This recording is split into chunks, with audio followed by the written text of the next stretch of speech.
Baik, Assalamualaikum.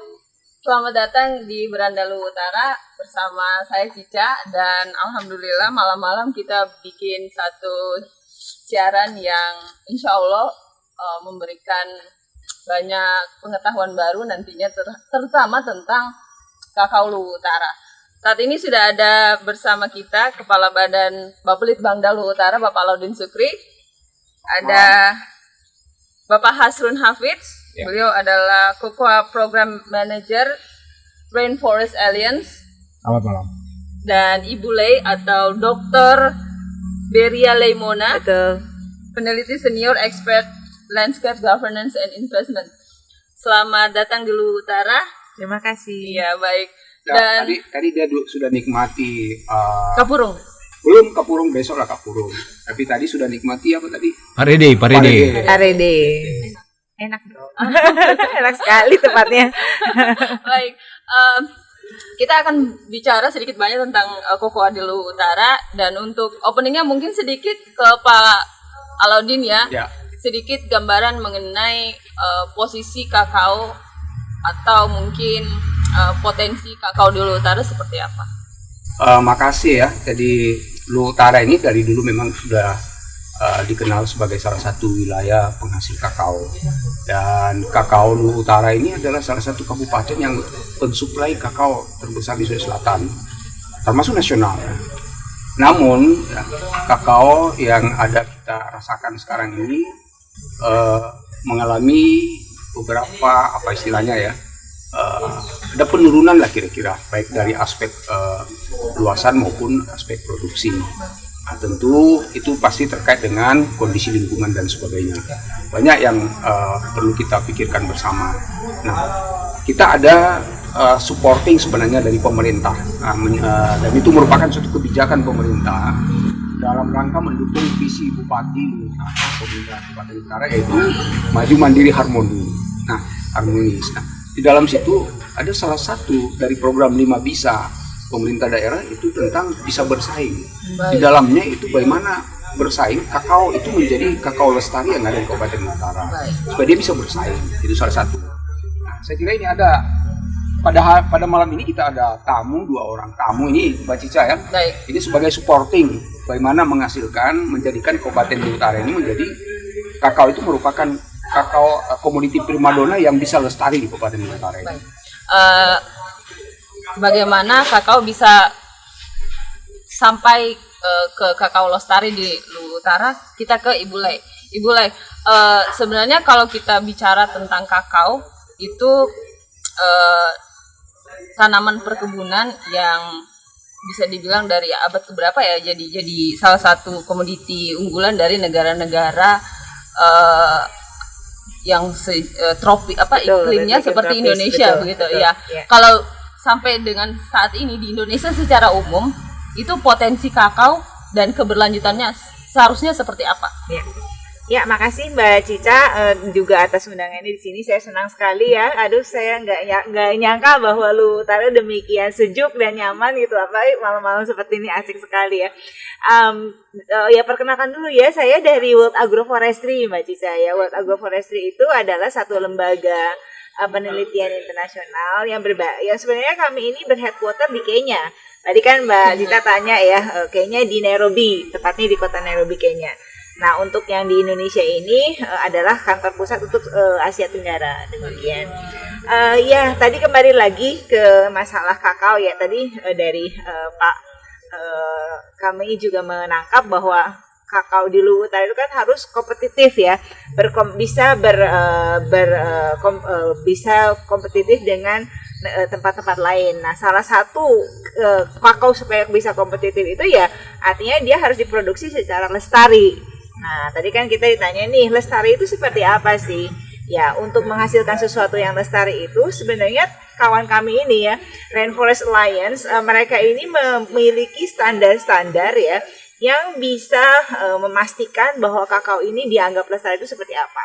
Ya, dari sisi produksi maupun dari sisi kualitas. Nah, kualitasnya itu tidak hanya kualitas si biji, tapi kualitas bagaimana kakao itu ditanam di suatu daerah. Nah, artinya kalau kakao itu ditanam di satu daerah, artinya dalam cara petani menanam kakao diharapkan tidak merusak lingkungan. Baik. Nah, begitu. Jadi lestari itu dari sisi kualitas, kuantitas, dan juga cara ramah lingkungannya petani dalam menanam.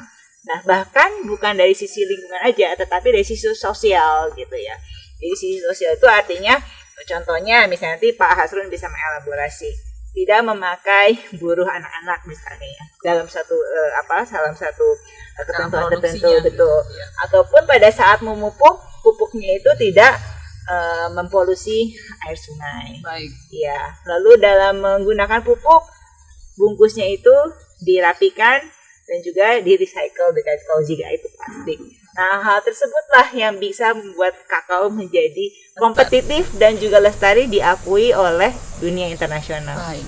Pak Hasrun, kalau boleh tahu di keterlibatan Pak Hasrun di Luwu Utara sejak kapan dan bagaimana perkembangan kakao Luwu Utara menuju lestari saat ini?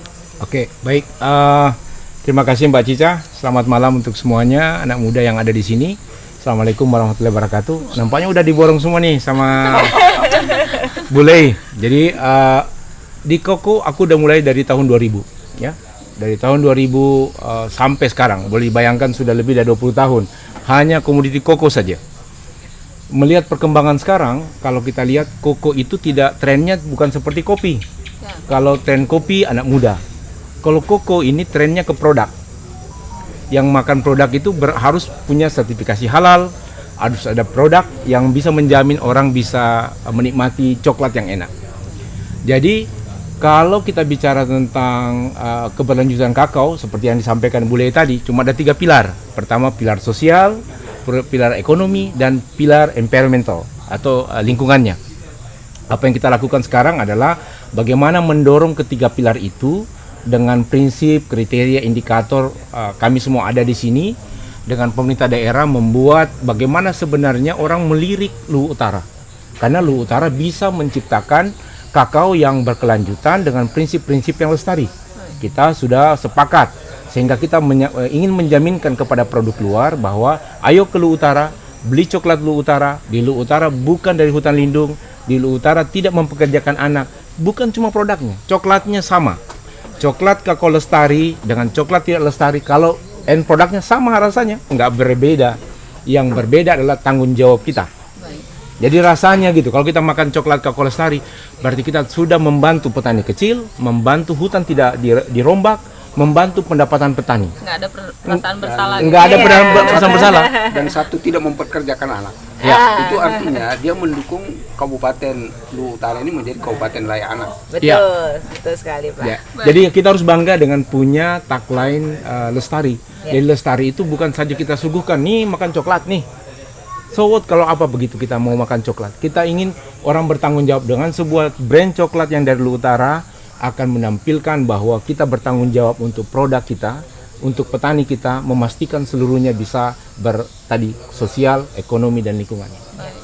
Baik, Pak Laudin sebagai Kepala Bapelitbangda Luwu Utara, tadi sempat dibilang bahwa produksi kakao di kokoa di Luwu Utara ini agak siklusnya naik turun, bahkan sekarang mungkin sedang turun. Itu kalau bisa dijelaskan kenapa dan upaya dari pemerintah daerah supaya itu bisa terdongkrak naik mungkin. Apa yang sudah disampaikan Pak Hasrun tadi dengan Ibu Lei sebenarnya itu untuk mendukung, untuk kita bisa menghasilkan produk kakao yang berkualitas dan kuantitas dan kualitasnya bisa kita pertahankan, paling tidak kita pertahankan. Nah, upaya-upaya yang kita lakukan adalah dalam rangka ini kan tahun 2021 berdasarkan data dari Dinas Pertanian itu menurun dari 1 ton 1050 kg turun jadi 991 kg per tahun ya, per hektar per tahun. Nah, itu artinya ada intervensi yang kita harus lakukan agar ini bisa naik. Nah, target kita paling tidak satu pohon bisa kita hasilkan 2 kilo per tahun. Nah, kalau 1 hektar bisa kita dapat 2 sampai 2,5 ton per tahun. Nah, kondisi sekarang baru sekitar 1 ton. Tetapi potensi untuk itu ke sana itu masih besar peluang, apalagi dengan konsep-konsep agroforestry. Ini Pak Hasrul bisa menjelaskan nanti Nah, tentang konsep itu. agroforestry. Masuk ke situ, agroforestry itu apa sih? Ya, Pak Hasrul? serahkan Boleh? dulu sama Oh. ahlinya. Boleh. Kalau praktisnya dia kan riset aksi nih. Ah, ya. Ya bisa melihat dalam segi risetnya apa. Kalau dia risetnya nanti aku aksinya. Agroforestry itu kan Pak, ini ada 2 target yang kita harus capai. Dari agroklimatnya, kondisi iklim setempat, kemudian aspek ekonomi. Betul. Ya, tadi Pak Hasrul sudah malah ada 3 Ya. nih. Ekonomi, Sosial. kemudian environment, lingkungan. Ya. Ya, mungkin kalau boleh saya mulai, agroforestry itu kalau kita lihat dari struktur lahan pertaniannya demikian ya. Jadi kalau satu pertanian disebut agroforestry itu artinya dalam satu lahan itu petani menanam berbagai macam komoditas pertanian. Jadi tidak hanya semacam gitu ya. Contohnya misalnya kalau kita bilang kakao agroforestry, artinya selain menanam pohon kakao, petani pun menanam produk-produk lainnya. Dan biasanya adalah produk-produk atau komoditas yang Bernilai berkayu ya, dan juga ada juga yang tahunan gitu ya, seperti hortikultur atau misalnya lada yang berkayu, misalnya disatukan dengan pohon buah-buahan, durian ya, lalu timber atau kayu-kayuan yang bisa dipanen secara berkala gitu ya. Jadi memang salah satu prinsip agroforestry itu adalah supaya petani memiliki kesempatan mendiversifikasikan penghasilan mereka gitu ya. Jadi nggak hanya dari satu produk aja gitu kan. Karena kan juga dalam hal ini pertama dari sisi panen misalnya kan kita tahu bahwa setiap pohon itu pohon buah dan pohon hortikultur misalnya itu kan waktu panennya beda-beda kan, ya kan? Dengan panen yang berbeda-beda artinya petani itu bisa mendapatkan income itu secara lebih jangka waktu yang Ibu panjang. Lei, Ya. mungkin ini ada persoalan sebenarnya. Betul. Ini kan kalau kita mau menata, itu Ya. berarti bisa kalau lahan baru kita bisa tata. Betul. Ini kondisi pertanaman kita Ya, ini kan itu sudah menarik ada, sekali, ya. Pak. Iya, iya, Sudah iya, ada. iya, iya. Nah, tinggal bagaimana sebenarnya yang kita harus lakukan agar petani mau Betul. ikut dalam program agroforestry. Karena tanamannya sudah tertata dia, tetapi kita harus intervensi masuk. Ini Betul. barangkali yang perlu dipikir Ya. bersama ya. Nah, silakan yang action. Jadi kalau kita lihat sekarang ada isu baru di luar daripada isu hama penyakit, adalah isu tentang climate, tentang perubahan iklim. Suka atau tidak suka, tanaman kakao hari ini harus ada penaungnya karena dengan El Nino sekarang hujan terlalu lebat ya, dan La Nina contohnya kita lihat kemana El Nino yang kering panjang dan La Nina sekarang, petani sudah tidak bisa lakukan. Cuma 2 hal saja, mereka harus punah atau melakukan adaptasi dan mitigasi terhadap iklim yang ada. Agroforestry datang untuk melakukan adaptasi sekaligus mitigasi. Karena dengan adanya tanaman yang lain, kalau kakaonya kekeringan, dia bisa ditumpangi atau dilindungi dengan tanaman yang lain. Dan jangan salah, dengan banyaknya pohon, berarti kita juga membantu untuk biodiversity. Berapa banyak burung yang akan ada di sana, berarti alamnya akan lebih lestari. Kalau alam lebih lestari, bukan cuma panen kokonya, tapi orang akan wisata. Nanti Luwu Utara akan datang sini, tidak hanya melihat satu kebun koko, tapi akan melihat panorama yang sangat indah, air-air yang sejuk, dan itu menjadi destinasi wisata yang sangat hebat. Itu kan tujuannya mungkin. Bagaimana dengan dalam tanda kutip ya modalnya begitu? Karena kita tahu petani, terutama mungkin kebanyakan petani di Luwu Utara bukan petani dalam tanda kutip petani pengusaha begitu. Jadi benar-benar petani gitu. Jadi bertanam kokoa itu ya udah itu aja gitu. Jadi tidak yang benar-benar petani yang benar-benar meneliti atau yang seperti yang seharusnya mungkin nantinya dilakukan. Harus ada diversity di dalam satu kebun itu. Ya. Jadi yang paling pertama bahwa kalau lestari, kita bicara lestari tadi, di samping sosialnya, environmentalnya, petani hanya berpikir lestari ekonomi. Bagaimana lestari ekonominya? 3 hal. Pertama produksi, yang kedua harga, dan ketiga di cost-nya. Harga yang dari seluruh kabupaten Indonesia, harga yang paling tertinggi diterima oleh petani kakao ada di Luwu Utara. 92% dari harga terminal New York. Baik. Dari seluruh yang ada per kabupaten di Indonesia, ini kompetitif yang sangat tinggi. Harga diterima oleh petani yang ada di Indonesia ya, kalau dibandingkan kabupaten per kabupaten. Sekarang produksi, terganggu produksi kita dengan ada climate, dengan ada tanaman tua. Sehingga memaksa kita untuk menambah, bukan cuma dari kakaonya, harus ada tanaman lain dong. Cabenya, tanaman perdu atau tanaman pohon yang dipanen 10-15 tahun akan datang. Sehingga produksinya bukan cuma dari koko, tapi dari tanaman lain. Ya. Kemudian cost-nya, berhentilah menggunakan herbisida. Tidak ada yang bisa aman dengan herbisida. Biarkan semua hidup sehingga tidak banyak cost untuk pengendalian hama dan penyakit. Bagaimana menggunakan bahan-bahan yang alami sehingga tidak perlu biaya. Iya, satu lagi mungkin Mbak Cica yang menarik ini. Tadi kan kalau Pak Hasrun sudah mengelaborasi bagaimana petani bisa mendapatkan penghasilan tambahan dengan menghasilkan kakao yang ramah lingkungan ya. Sebenarnya tadi juga kan kita banyak berbicara ya bahwa begitu petani melakukan hal-hal yang ramah lingkungan, artinya apa? Artinya bahwa lingkungan di sekitar petani itu pun menjadi tambah sehat ya, ekosistemnya itu. Nah, ada satu istilah yang menarik sebenarnya yang namanya jasa lingkungan. Ya, jasa lingkungan atau jasa ekosistem. Jadi sebenarnya di Indonesia itu juga ada satu skema namanya pembayaran jasa lingkungan gitu ya. Bahkan sudah ada undang-undangnya, Undang-Undang 32 tahun 2009. Yang kemudian ada PP 46 tahun 2017. Nah, undang-undang itu menyatakan bahwa kalau petani melakukan kegiatan yang ramah lingkungan sehingga menghasilkan jasa ekosistem dan jasa ekosistem ini berguna bagi yang lain, contohnya misalnya air jadi bersih nih di hulu karena petani mempraktekkan kegiatan ramah lingkungan. Apa artinya? PDAM yang di bawah yang ngambil air, mereka kan mengurangi cost untuk ngebersihin air, bener dong, ya kan? Nah, artinya cost yang dikurangi oleh PDAM itu sebenarnya harus diberikan atau diimbal rewardkan ya, diberikan reward ke petani yang menjaga lingkungan. Nah, gitu. Jadi petani itu kalau misalnya menghasilkan kakao yang standarnya baik dan juga ramah lingkungan, artinya stream income-nya bisa dua nih, gitu, dari komoditasnya dan juga dari jasa lingkungannya. Baik. Gitu.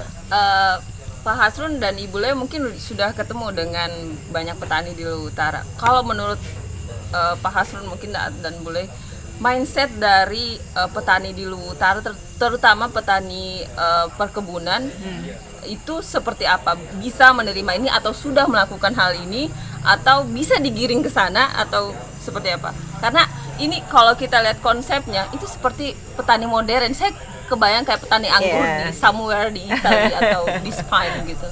Ya, dulunya kita berpikir, saya juga berpikir bahwa otak petani ada di mata. Saying is believing. Ya. Kemudian kita buat demplot. Banyak demplot yang kita buat. Ternyata tidak juga. Petani sudah percaya, tapi mereka berpikir dari mana kita dapat duit. Ya. Sehingga apa yang kami lakukan adalah memberikan praktek dan bukti yang nyata. Kita buat bukan cuma kebun demplot, tapi kita buat learning system di tingkat mereka dengan biaya mereka sendiri. Contohnya kita menerapkan ekoenzim dari kulit buah yang mereka bisa lakukan. Jadi tidak ada alasan lagi kalau tidak memupuk. Memupuk ada, nih unsurnya, N-nya dari sini, ini kimia. N juga bisa diproduksi dari organik, tapi dikerja. Jadi tidak ada pilihan petani. Kalau mengatakan mahal, tidak, tapi dikerja. Jadi hal-hal begitulah fungsi termasuk proyek Spital kita, kerjasama antara Pemda Luwu Utara, Ikrab sebagai lead konsorsium dan Rainforest Alliance. Bagaimana sustainable farming, bagaimana keberlanjutan usaha tani khususnya koko itu bisa diterapkan di petani. Karena mereka harus bangga memproduksi biji kakao mereka dari praktek yang lestari. Karena kalau praktek lestari hari ini dan untuk akan datang. Jangan sampai 10 tahun ke depan dia akan bercerita ke anak cucunya, dulu di sini ada koko, but now nothing. Atau dulu ada air, sekarang ada air. ada. Dulu bersih, kenapa sekarang tidak? Karena orang pakai racun. Edukasi itu penting yang terus-menerus kita sampaikan bahwa ini lahan pinjaman anak cucu kita, bukan milik kita. Ada mobil baru setiap tahun, setiap bulan makan, tapi tidak ada tanah baru. Tidak ada lingkungan yang baru yang dirilis setiap bulannya. Itu penting, kampanye lingkungan itu penting sekali. Iya. Dan branding jangan dilupa.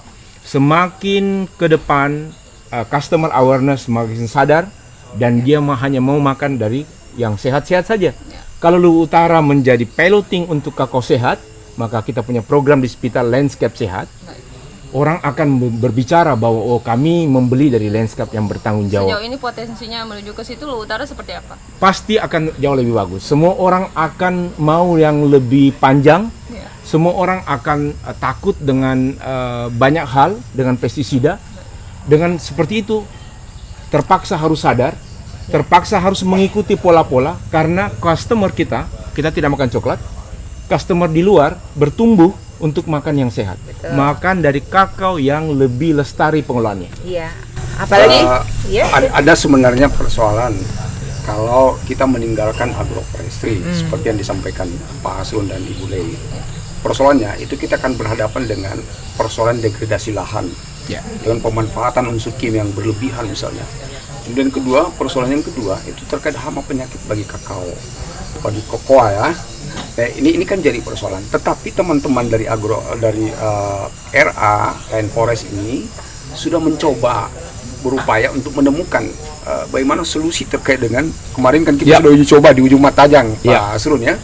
Itu ternyata memperlihatkan bahwa PBK ini yang menjadi momok bagi para petani kakao itu bisa sebenarnya. Dan mudah-mudahan ini bisa kita aktualkan nanti. Kita sebarkan bahwa ada upaya-upaya yang kita lakukan ramah lingkungan dan bisa menghasilkan produksi kakao yang kualitas bagus dan jumlahnya lebih besar. Itu upaya ke sana. Nah, makanya kita berharap dengan program pemerintah daerah ini menghadirkan kakao lestari di Kabupaten Luwu Utara, ini ada supporting itu.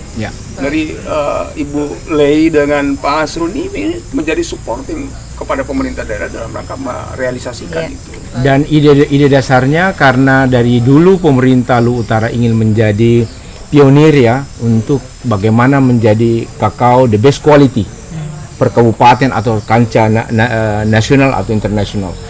Program ini akan tetap mendukung visi dari Luwu Utara itu, dan kita inginkan bahwa dalam 5 tahun komitmen kita dengan dari program Spital dengan Luwu Utara akan memperlihatkan mudah-mudahan nanti akan bisa tercapai. Dan Luwu Utara kalau kita bicara tentang kakao berlanjutan, belajarnya Luwu Utara dong. Betul, iya.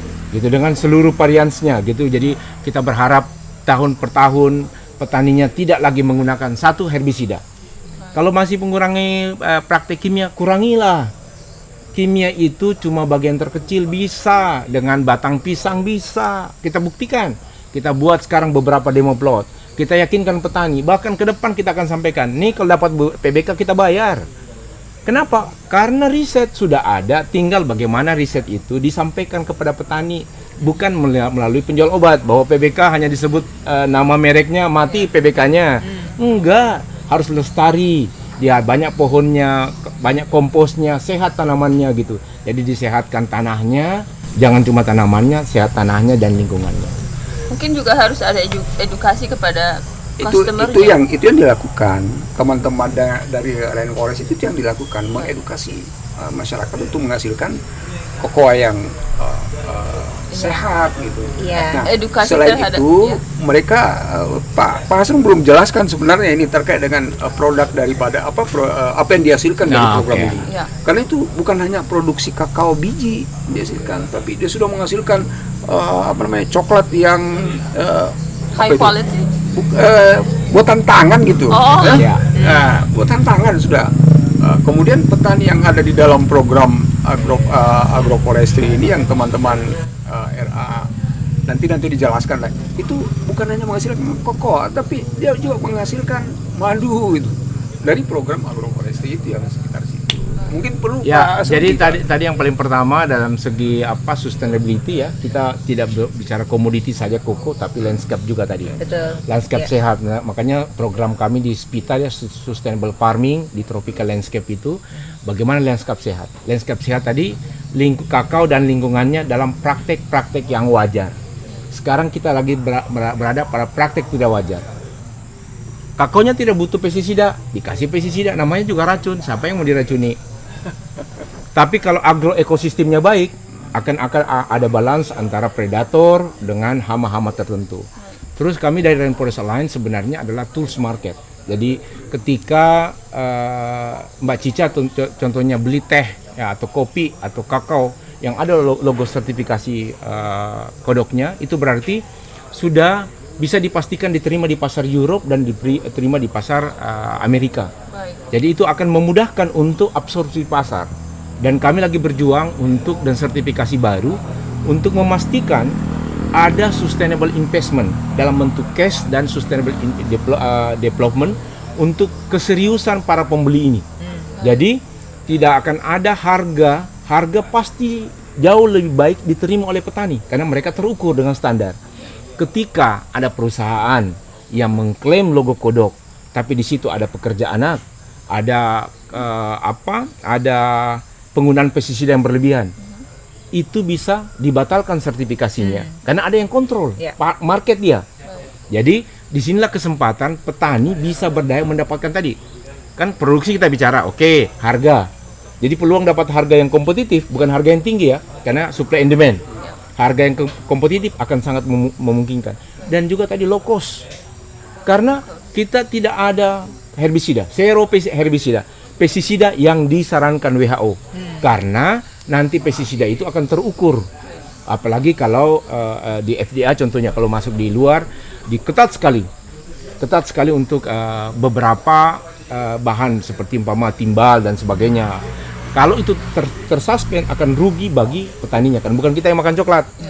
Sehingga dengan adanya sertifikasi sebenarnya lebih pada bagaimana seluruh rantai nilai, baik industrinya, petaninya, mengikuti standar-standar keberlanjutan. Keberlanjutan tadi sosialnya, ekonominya, dan lingkungan.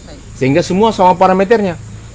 Terus kalau mereka menjual, apa manfaatnya? Jangka pendeknya pasti dapat harga jauh lebih bagus. Jangka panjangnya, dia untuk kini dan akan datang. Sejauh ini penerimaannya di Luwu Utara, terutama petaninya seperti apa? Sekarang 50% petani Luwu Utara sudah tersertifikasi.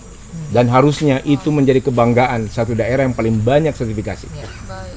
Di Luwu Utara. Baik. Dan mungkin ini bisa dibilang bisa akan nantinya bukan hanya di kokoa, tapi produk-produk perkebunan lainnya di Luwu Utara. Sangat memungkinkan. Dan kalau ada yang mengatakan bahwa kakao Luwu Utara ditanam di hutan lindung, itu salah besar.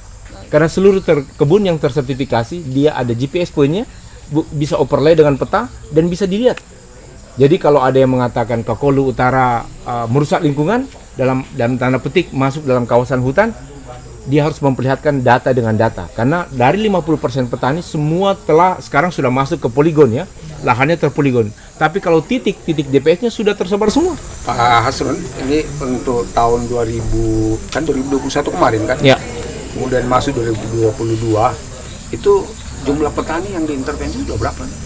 Sekarang kalau petani Luwu Utara kan kemarin 35.000 tuh, hampir rata-rata. Kalau yang tersertifikasi saja kurang lebih ada 12.000 untuk Luwu Utara yang tersertifikasi. Sertifikasi artinya bijinya sudah terekspor ke luar negeri. Dia sudah mendapat sertifikat lingkungan, diakui oleh lembaga-lembaga sertifikasi dunia. Jadi dan bertanggung jawab. Jadi tadi bukan cuma menghasilkan koko, tapi dia tidak merusak lingkungan dan macam-macamnya. Dan berikutnya petani sebenarnya Luwu Utara harusnya dari 35.000, 12.000-nya itu sudah sejahtera. Karena mereka sudah mendapatkan harga yang jauh lebih kompetitif daripada petani yang tidak dapat sertifikasi. Coba kita lihat kemarin ada beberapa tanggung jawab dari company yang memberikan, saya masih ingat 2018, saya masukkan kurang lebih hampir 150 ton pupuk. Itu diberikan gratis kepada petani dan itu capaian luar biasa. Hari ini untuk mengukur satu pintu kita melalui prinsip kriteria indikator dengan pemerintah daerah.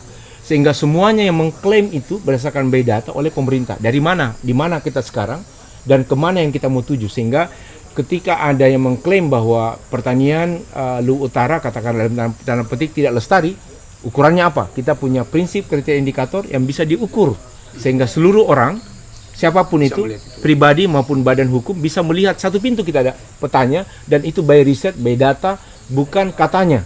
Tapi semua ada faktanya bahwa ini data memang keluar dari secara bisnis yang diakui oleh buyer, telah muncul kakao yang lestari. Sekarang kita lagi coba dengan agroforestry, akan muncul juga nanti berapa tanaman kakao, tanaman di luar non koko ya, seperti durian. Nah itu tadi ya, saya mau tanya ke Ibu Lai, selain di Luwu Utara, selain kokoa itu yang bisa berpotensi seperti capaian yang sudah sudah dicapai oleh petani kokoa di Luwu Utara ini, tanaman perkebunan apalagi? Ya, tadi udah mulai tuh disebutkan oleh Pak Hasrun ya. Salah satunya ya durian itu tadi kami juga sempat cerita-cerita ya bagaimana bahwa supply durian di di Luwu Utara itu benar jadi rebutan ya Pak Hasrun ya, bahwa bahwa demand itu sangat tinggi sedangkan supply-nya masih kurang, demikian ya. Lalu juga tadi ada ada dengan potensi madu yang juga sangat menarik untuk dikembangkan ya sebagai temannya dari kakao itu sendiri gitu ya. Dan saya juga ingin menyambung sedikit nih dengan tadi yang Pak Hasrun dan Pak Alauddin sudah menyebutkan yang harus ada sesuatu yang terukur gitu kan. Pemda harus punya peta gitu ya supaya bisa membuktikan ke buyer gitu ya, bahwa inilah basis data kita gitu ya. Nah, salah satu tugas vital juga dalam mendampingi Pemda, mudah-mudahan kami juga bisa mensupport dalam hal data-data dasar atau baseline gitu ya. Dalam bentuk roadmap, betul, dalam bentuk roadmap. Jadi roadmap itu ada selain untuk peta jalan itu kan pasti harus ada data-data dasar yang diperlukan, demikian ya. Contohnya yaitu tutupan lahan gitu ya. Kan kita harus tahu benar gitu ya. Sebenarnya tahun 2021 ini luas lahan kakao di Luwu Utara itu berapa besar gitu ya.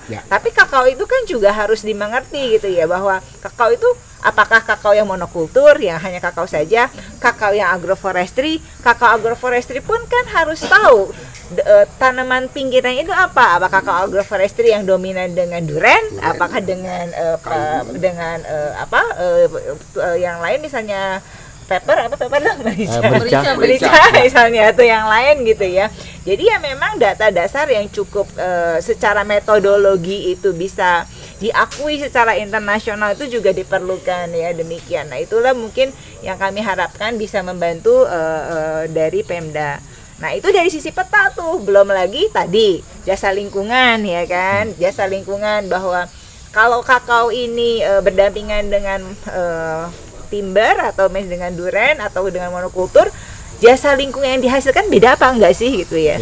Nah di Luwu Utara sejauh ini progresnya Cica, sampai di mana? Ada yang menarik sebenarnya terkait dengan ini. Ini perlu Pak Hasrun perlu jelaskan ke kita. Ini dalam pendampingan petani ini kan ada klaster 257 itu. Ya, jadi betul. ada klaster 257 itu perlakuan di situ mungkin berbeda, produksinya berbeda.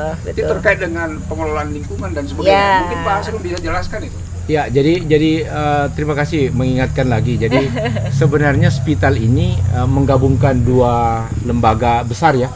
Jadi kalau agroforestry ya ada teman-teman dari Ikraf yang memang orang riset semua di situ. Kami dari bukan juga lembaga sertifikasi ya, tapi dia mendorong praktek-praktek sustainability dari segi marketnya, endorse dari marketnya, kita dorong dari marketnya. Apa yang kita lakukan adalah semua yang kami lakukan by research. Contohnya memilih mana intervensi peta muka dari Luwu Utara ini seperti apa sih? Nah, kita pilih namanya ada berapa klaster ya. Klaster 2 itu lebih pada dia sebenarnya semi agroforestry. Di situ ada duriannya dan dia bukit perbukitan. Kemudian kokonya tidak banyak. Itu kakao paling ada 200 pohon sampai 300 pohon. Jadi dominannya sebenarnya adalah ke tanaman durian. Tapi mereka tetap tanam koko. Nah, kemudian ada di klaster 5. Klaster 5 itu lebih pada medium, kalau produksinya medium. Jasa lingkungannya juga minim sekali tadi, sedang lah karena di situ ada banyak sawah. Kalau kita lihat di daerah Sukamaju ada pilihan-pilihan tanaman yang lain.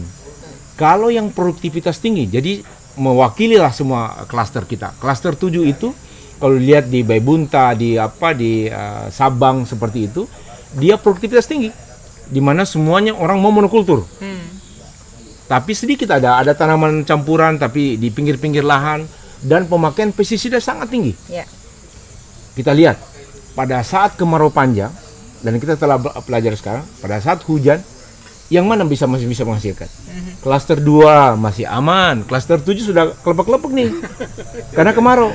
Kita aja nih petaninya, coba lihat nih, kamu udah pakai pupuk bagus, kenapa produksi tidak ada? Di sini berbunga terus. Pelajaran itu yang kita butuhkan. Kemudian mereka juga akan melihat, oh modelnya seperti ini. Tidak boleh dong kalau dia hili begitu atau bukit-bukit kita mau tanam 900 pohon atau 1000 pohon.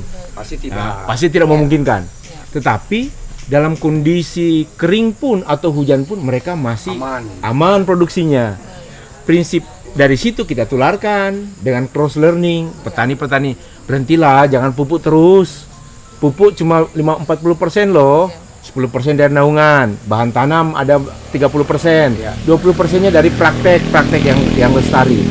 Bagaimana kita kombinasi semua critical factor itu agar mereka bisa belajar. Learning by doing dari close learning antara cluster 7, cluster 5 dan itu sebenarnya cluster 257 itu representatif Luwu Utara. Betul. Kita bicara Luwu Utara dengan banyak pohonnya, cluster 2 yang daerah Parara semuanya, Sabang Selatan akan melihat kakonya dengan panorama indah. Mereka tidak menggunakan pupuk karena produksi bagus.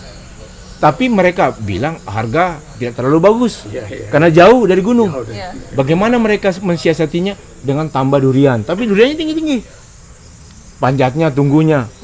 Bagaimana kita masukkan lagi? Ibu-ibu sebenarnya sudah melakukan praktek dengan tanam budidaya lebah. Tetapi kita datang, Bu, kalau begini lebahnya tidak akan ada orang yang mau minum lebah karena lebahnya disimpan dekat kandang ayam, tidak higienis. Kemudian praktik pasarnya, kalau mereka panen butuh duit cepat, kita datang lagi mengorganisir mereka. Bagaimana kemudian mereka jadikan wisata tuh anak-anak, kita nanti buat community bisnis namanya. Ibu-ibu dikumpulkan, bagaimana cara tidak merusak lebahnya, tapi kita buatkan, cari ahlinya. Kemudian mereka menjelaskan, kita packing nanti menjadi UMKM rumah tangga.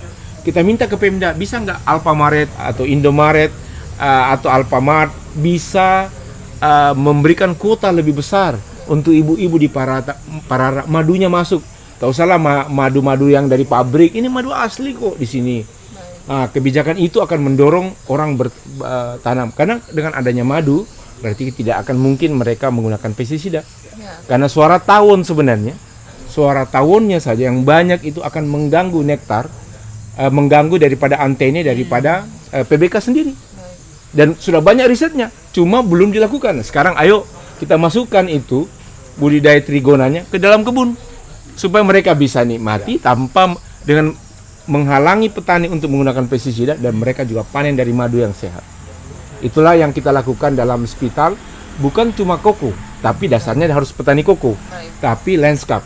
Jadi landscape yang sehat, bagaimana mereka bisa ada harvest jasa lingkungannya, baik udara yang sehat, kemudian air yang enak gemerciknya. Makanya besok kita akan coba lihat semuanya, mengajak boleh dengar air tuh enak di sini, bagus, kelihatan. Jadi nanti kan sering dengar bunyi suara tagline begitu. Jadi Pemda bisa datang tagline, ayo dong ke Luwu Utara untuk lihat landscape yang sehat gitu. Bukan cuma produksinya, karena kalau produksi ngapain orang dari Jakarta mau lihat koko saja? Kalau koko saja, banyak tanaman koko yang dia lewati. bagus. Tapi kalau dilihat praktik yang lestari, yang sosialnya bagus, kemudian ekonominya baik, kemudian lingkungannya hebat, that's why dia harus bayar mahal dan harus melihat Luwu Utara. Jauh-jauh boleh dari Jakarta, harus datang ke sini. Kalau sama saja dengan tanaman yang lain, prakteknya juga pakai kimia, untuk apa yang berlebihan ya?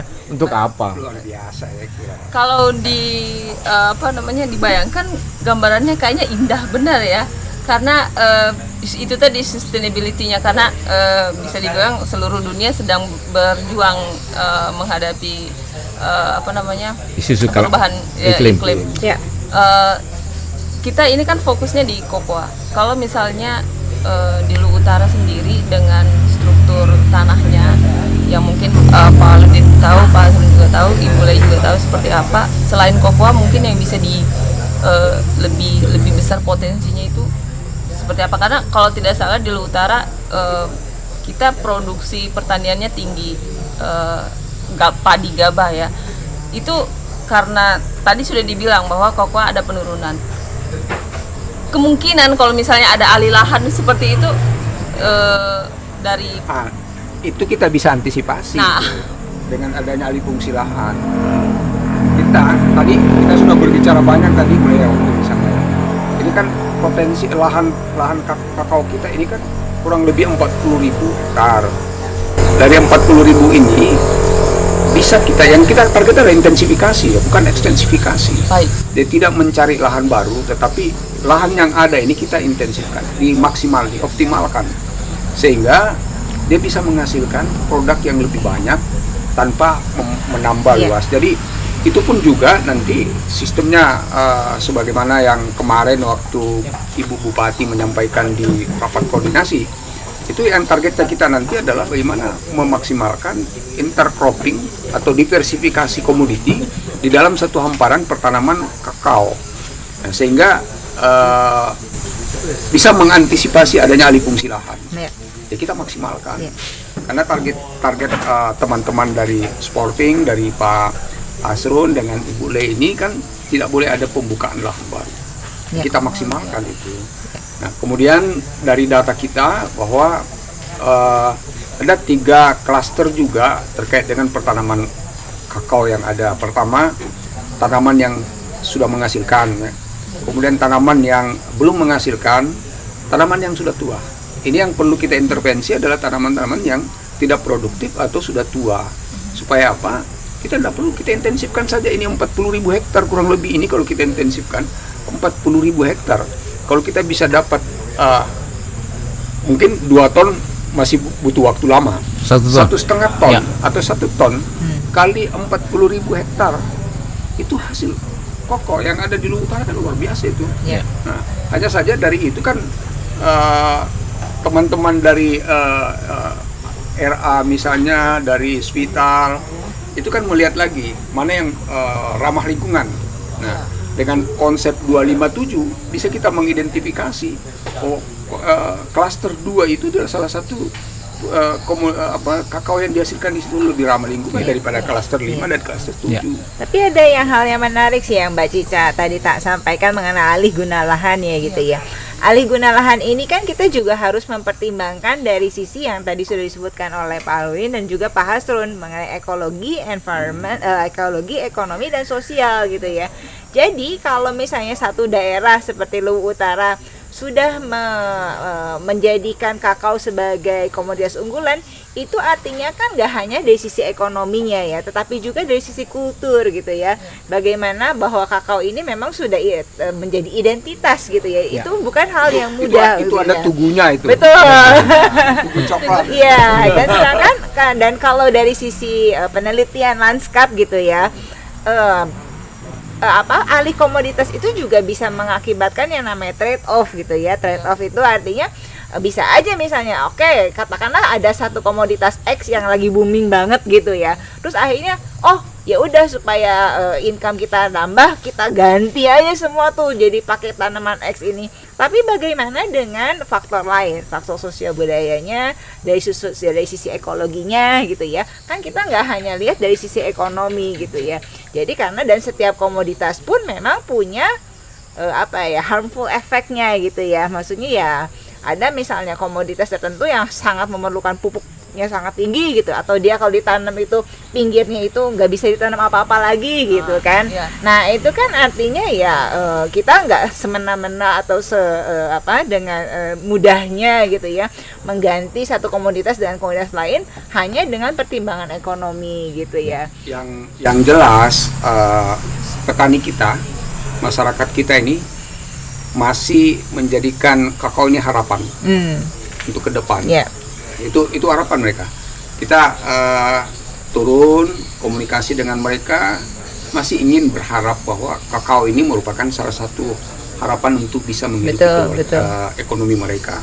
Kemudian kedua, harapan mereka juga bahwa ini kakao ini kan komoditi primadona sebenarnya. Komoditi bukan unggulan, tapi primadona yang diminati oleh orang, bukan hanya orang kita tapi orang luar negeri yang membutuhkan itu. Sehingga mereka berharap bahwa ini bisa menjadi kembali jaya seperti dulu dan bisa menjadi sumber kehidupan yang lebih baik lagi. Terakhir mungkin perkembangannya di Luwu Utara, kesadaran petani akan sustainability dari itu tadi agroforestry dan bagaimana menjaga lingkungan sejalan dengan proses produksi begitu dari tahun ke tahun seperti apa? Kalau aku bilang bahwa sekarang kita berada pada ketidaknormalan, jadi petani sudah bingung dengan macam-macam hama penyakit. Oh baik. Karena dia hanya mendengar ini produk ini bisa mengatasi ini. Saat sekarang resistensi hama macam-macam. Jadi hamanya yang kita belajar di sekolah-sekolah sekarang macam-macam sekarang yang butuh banyak riset. Di jamur saja sekarang Phytophthora palmipora yang kita kenal, sekarang masih banyak lagi jamur entah namanya apa lagi seperti varian COVID. Baik. Terlalu banyak. Sementara riset aksinya tidak terlalu banyak. Salah satu yang kita tawarkan yang paling pertama agroforestry. Bahwa dengan ada agroklimat yang bagus, hama itu akan terkontrol dengan predator. Coba kita lihat kenapa di ujung Matajang tentunya ada banyak tikus. Karena orang peliharanya walet. Ketika pelihara walet, apa artinya? Tidak ada burung hantu. Ketika mereka menembaki burung hantu karena takut waletnya diganggu. Tapi itu mengganggu agroekosistem sehingga tikus meledak. Padahal tidak ada sawah di situ. Kenapa meledak? Nggak ada predatornya. Sehingga harus mereka cari lagi, kosnya lagi, cari lagi hama-hama tikusnya. Mereka sudah berantas. Terus saya bilang sama mereka, bagaimana sih efeknya dari penggunaan semua bahan kimia? Tetap meledak. Tikus kalau satu kali beranak itu banyak sekali dan kosnya luar biasa. Saya bilang hari ini coba kita tanam serai. Kalau kita lagi panen serainya, aromanya kan dia mamalia, dia pasti cium dulu, dia nggak suka. Kita buktikan di demo plot, tidak pakai pestisida. Iyalah Pak, ini bisa mengurangi tikusnya. Pasti, karena kita mau yang hidup normal. Sekarang kita bertani tidak normal. Karena kita bukan kebutuhannya tanaman, tapi keinginannya petani. Saat dia berbunga, petani jangan potong-potong ujung tanaman. Satu aspek dalam aspek budidaya. Tapi karena menghalangi, dia potong lagi ujungnya. Fisiologi tanaman, lunturkan semua bunga. Sehingga kita aturlah pola tanamnya. Kapan harus mangkas? Ada waktunya, tidak hanya potong begitu. Masuk kebun tiba-tiba potong. Tidak. Kemudian ya kalau mau buah banyak, sering-seringlah memberi makanan. Makanan tidak harus mahal. Kita makan kapurung juga, Bos. Tidak mahal. Ada. Kenapa tidak sagu? Dari sagu itu dimasukkan, sekam-sekam sagu itu dimasukkan jadi bahan organik. Jadi sagunya kita makan, kan banyak ampas-ampasnya tuh, masukkan kembali dia ke dalam koko. Sehingga ada kelembaban tanah. Sehingga tadi pertaniannya, produksinya ya jangan terlalu tinggi lah, lestari lah yang cukup. Karena ada produksi tanaman lain. Harganya cukup bagus lah, kita tidak perlu koreksi dulu Utara. Kualitasnya SNI sudah ada sekarang. Kalau mau lebih tinggi lagi kita fermentasi. Kalau mau belum panjang, setidaknya dia akses ke pasar yang menghargai. Jadi tadi ada reward, tadi jasa lingkungan ada rewardnya. Di Luwu Utara udah ada nggak sih? Ada, di sini ada mitra kita Mars, ya, pembeli yang sangat tinggi dibanding ini. Makanya saya bilang di Luwu Utara ini 92% dari harga pasar dunia. Jadi kita tidak intervensi pasar lagi. Sudah cukup tinggi sekali. Produksinya sedikit terganggu karena ada climate kemarin. Bagaimana mensiasatinya? Bisa intensifikasi tanaman koko baru ataukah tambah tanaman yang lain yang bisa menghasilkan. Kemudian lowering your cost farming dengan tidak menggunakan bahan-bahan dari terlalu banyak input dari luar. Kita bisa buat kok dari bahan pisang. Satu lagi, jangan dipandang tanaman kakao itu hanya hasilnya coklat. Buah kakao dan antara buah, kulit keras dan biji, di situ ada pulp. Pulp isi itu bisa jadi macam-macam. Bisa pulpnya dari nata de coco atau isi kulit itu bisa jadi keripik. Makan kita harusnya bisa. Tapi tolong jangan makan keripik dari buah yang kena tersemprot pestisida. That is why kita kampanye sustainability agar ibu-ibunya bijinya kan diekspor tuh, diambil sama orang kita entah berantah kapan minum coklatnya. Setidaknya antara kulit itu ada isi, kita buat, kita keruk sedikit, kemudian kita edukasi ibu-ibunya, gantilah itu antioksidannya tinggi. Kakao nips ya, apa namanya? Dia keripik aja. Di antara kulit itu kan ada enzim di situ. Dan hasil penelitian jauh tinggi sekali antioksidan. Tapi kuncinya non pestisida. Jangan makan yang Mungkin sekarang PR-nya justru ada di Baplit Bang. Dan bagaimana kemudian produk dari Koko Utara itu nggak semua mungkin diekspor, tapi Enggak, kita ini kan Pak Hasrul kan sudah dampingi petani. Ya. Mau mulai itu. dan kita sudah sekarang lagi coba untuk go Kakao dengan handmade itu. ya kakao kita sudah mulai dilirik kemarin. Madu kita udah mulai dilirik dengan perusahaan-perusahaan besar dalam tanda petik tidak perlu sebut namanya. Sekarang kita sudah menuju ke SNI yang kadar airnya sesuai, kita ikuti. Kemudian kita lagi ngurus untuk PIRT-nya agar legal dilakukan oleh ibu-ibu di Parara. Mereka sudah hasilkan trigona yang sangat enak sekali yang kita sebut madu sirampun. Kita akan buat historinya. Nanti lagi kita akan memakan keripik dari kulit kakao dan keripik dari batang pisang yang lestari. Dan itu diproduksi dari Luhut Utara. Dan nanti akan menggantikan chips-chips yang ada di Citato atau merek-merek yang lain. beli ya. Kita akan masukkan nanti di sini sehingga nanti bisa dinikmati oleh Luhut Utara Oke, sendiri. mungkin lain kali produknya udah ada di sini. Yes. Nah, Oke, Yes. baik. Yes. Baik, terima kasih atas waktunya. Ada yang mau ditambahkan Pak Kabar? Saya kira kalau produknya bisa kita lihat di ujung mata aja Pak Hasrul ya. Iya, Kemarin, ya. insya Allah Da- besok.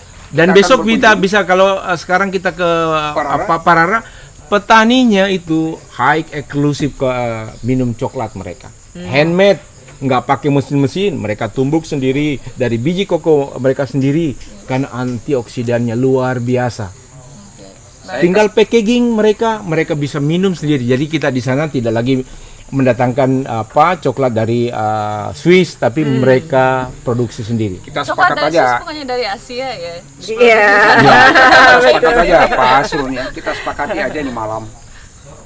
Tim Beranda Lutra Podcast ini kita undang aja besok.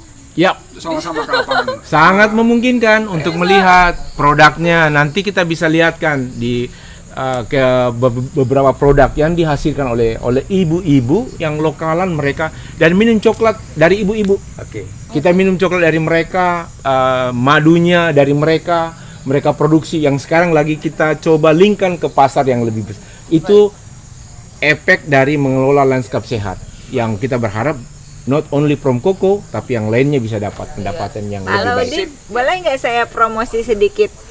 Jadi kan kalau untuk di penelitian ini ya ini juga mungkin menarik ya untuk kalau millennials gitu ya. Saya dulu pas waktu saya pernah di satu tempat ya, di satu negara di Eropa.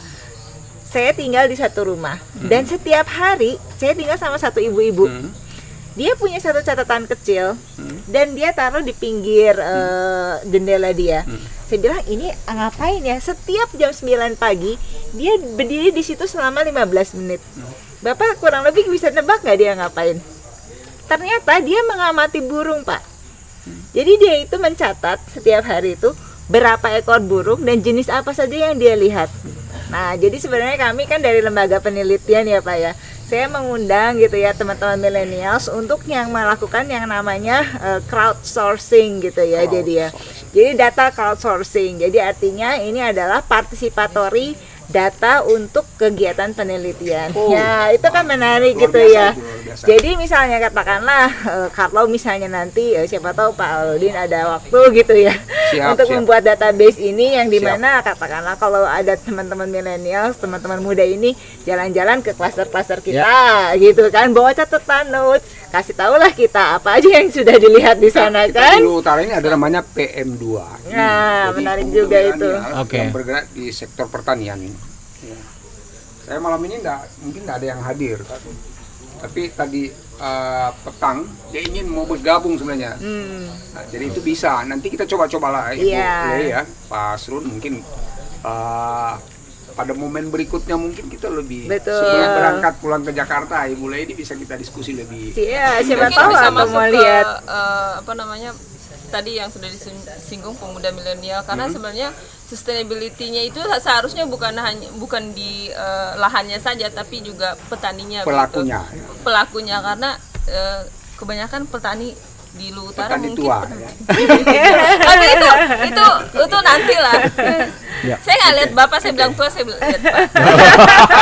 Baik, terima kasih Pak Hasrun. Terima kasih, Terima Pak. kasih Pak. Terima Terima kasih atas waktunya, Ya, dan terima kasih Pak Hasrun ya. ya, Cica. dan teman-teman seluruh Utara, diskusi ini semoga bisa membuka cakrawala kita tentang pertanian, perkebunan kokoa di Luwu Utara, dan mungkin